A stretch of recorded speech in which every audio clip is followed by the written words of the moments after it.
Hey guys, welcome back to my channel. If you're new here, my name is Angelisa, and on this channel we talk about books. And today I'm going to be doing my August wrap up.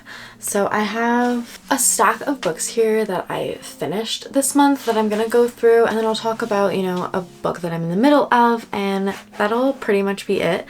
So I'm going to just kind of get right into it, but I'm going to start with Storygraph statistics as always. Alright, so this month I read 8 books for a total of... Storygraph is so weird because it'll say like 2,546 pages in one section, and then a little bit lower it'll say 2,673 pages. So do with that what you will. But for moods, my top mood was adventurous, which is kind of cool to me, followed by mysterious and emotional, and then lighthearted and dark, and then sad and funny. They were all fiction.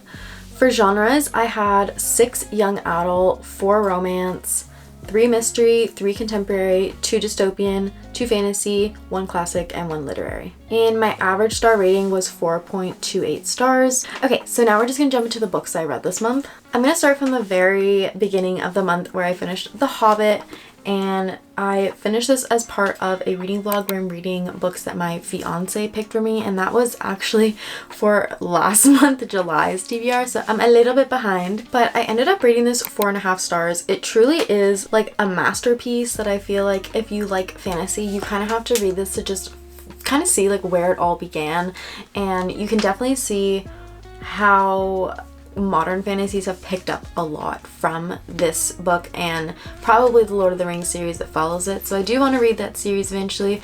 I loved watching the movies with this book, so I would recommend that if you want more of like a kind of enhanced and like visual experience, because it's kind of hard to visualize just because of the writing style, but I did really enjoy it, and you can go watch the reading vlog for that if you like. Next, I had started a summer reading vlog where I wanted to finish some books that were on my summer TBR, which I had done a video for at the beginning of the summer. So I started off with It Happened One Summer by Tessa Bailey, and I really did enjoy this book for the first 250 pages. I ended up rating it 4 stars because of that. The last 100 to 150 pages just kind of... their romance started to become cringe, but also their issues started to become really stupid, and a lot of the decisions that the main characters were making just didn't make sense and were just dumb to me, and really I feel like it could have just been a cute little small town romance if it ended at 250 pages. But I'm still gonna read Hook, Line, and Sinker and see how I like that, because I don't know, I still very much enjoyed this and enjoyed her writing. I just don't know if it was just because of the last ending of it. Then I read Bad Girl Reputation by Elle Kennedy. I really did enjoy this. I rated it 4 stars. It didn't have exactly a 5-star feel to me, but I still enjoyed the summer vibes in it, and I love Elle Kennedy's writing, and I really did like Good Girl Complex, and this I think was a great follow-up to it. It was about basically the brother of the guy in the first one and his ex, actually, and it was a dual POV, which I really enjoyed, and it has kind of like that toxic drama between exes, that kind of like second chance romance where you like the love between the main characters are already established, so they already have chemistry. It was just, the chemistry was written so well, but I do think that like the ending was kind of rushed, and I wish that they had worked through their problems a little bit more at the end, because then them staying together would have made a little bit more sense to me. But yeah, nonetheless, I really enjoyed this, and I rated it 4 stars. And I'm still gonna read Summer Girl, which I have here somewhere. Oh, it's actually right behind me. It's like, the covers for these are just so cute, the way that they match. And who is this about? Cassie and Tate. Oh yeah, they were talked about a bit in this, so yeah. So I'm excited for that. We're gonna see how the rest of the series is. So I usually do my wrap-ups in order of like when I read them, so we're just gonna like switch gears for a second. I started the final Gambit in a day in my life vlog, and I finished it in a different vlog, and I really enjoyed this as like a kind of wrap up to the original trilogy. I rated it 4.5 stars. It continued to have twists and turns. I think it wasn't a 5-star like the first two to me, because it felt like it was really being like dragged out, and there was kind of like a lot going on, which made it, for inheritance games, a little bit too complicated for me. But I still love this trilogy so much, and I literally have like the hardcovers behind me. So yeah, I would definitely recommend this series. Jennifer Lynn Barnes' writing is just amazing. I can't say too much about this book because it is the third in the series, but I would definitely recommend reading the Inheritance Games if you want to get into the series and kind of have like a Knives Out feel, mystery, solving riddles and puzzles, and, you know, figuring out familial ties and how this person connects with this person. And yeah, it's just a lot of fun following along with the characters. So then I switched back to summer books for that, finishing my summer TBR video, and I read whoops, that's upside down. I read We Were Liars by E. Lockhart. I ended up rating this 4.5 stars. The first 100 pages or so, I was kind of confused. I felt like the story was dragging on a little bit, and I didn't understand what the purpose of what we were reading about was. I didn't understand what question the author was trying to make us ask while reading this mystery, but at the halfway point it started to get really interesting, and then at the end the way that everything was revealed and what the plot twist was really took me by surprise and had my jaw kind of on the floor. So for that reason I gave it 4.5 stars. But I am gonna read Family of Liars. I have it in my mystery shelf somewhere in here. But yeah, I just thought it was really fun, and I want to see what the kind of prequel is gonna bring, because I don't really know what we can prequel to this, but maybe it's about the parents or something, like, I don't know. But either way, yeah, I'm excited, and I thought this was really good, and that was like me finishing off my summer reads for the summer, just because, like, obviously I'm gonna read some more summer reads in the fall and winter when I want to escape my cold weather here in Canada, but this was just basically the end of that video. So then I received The Brothers Hawthorne in the mail early.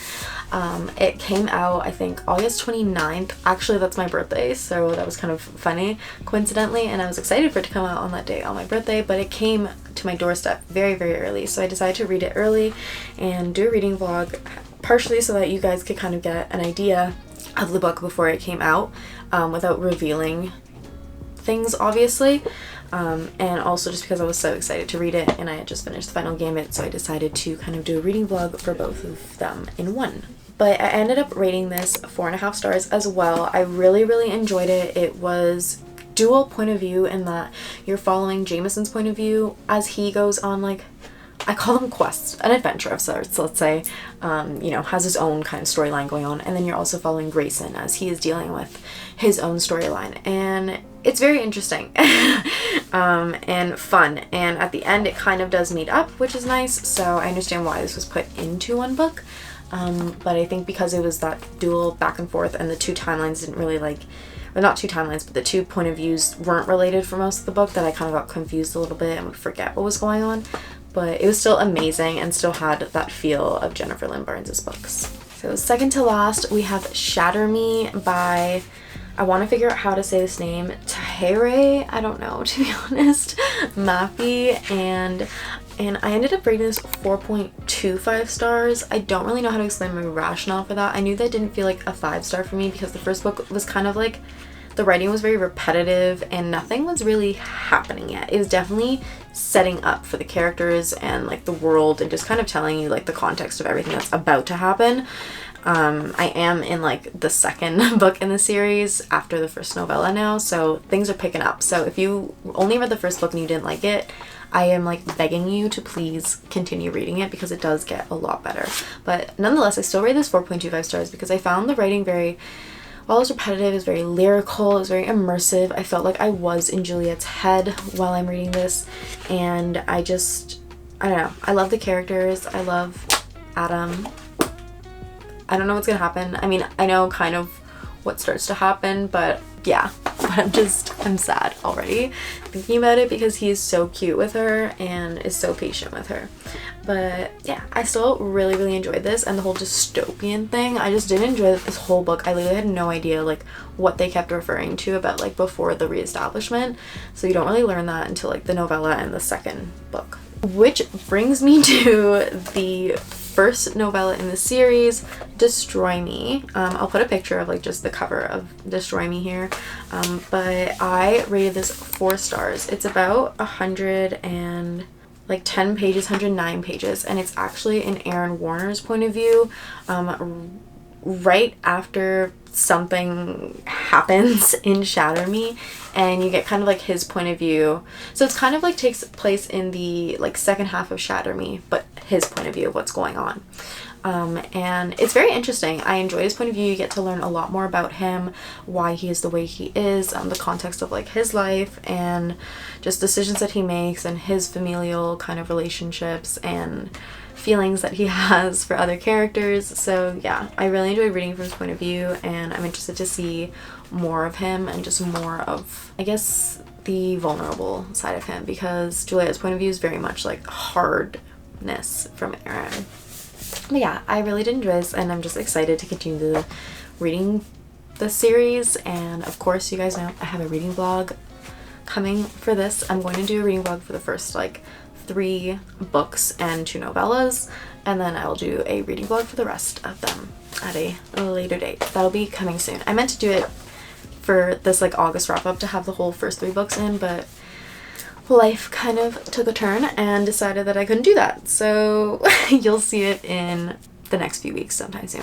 Anyway guys, that is all the books that I read this month. It was my birthday month, and I was going through a little bit of like health problems this month and just some personal stuff, so I didn't have a lot of time outside of my already busy work schedule, because I work in an industry that gets really busy during this month, so things just get tiring and you don't want to come home and read, and you just fall asleep early and all that type of stuff. So hopefully September will be a bigger reading month with fall coming and warm weather and coffee and tea and just cozy slippers and inside.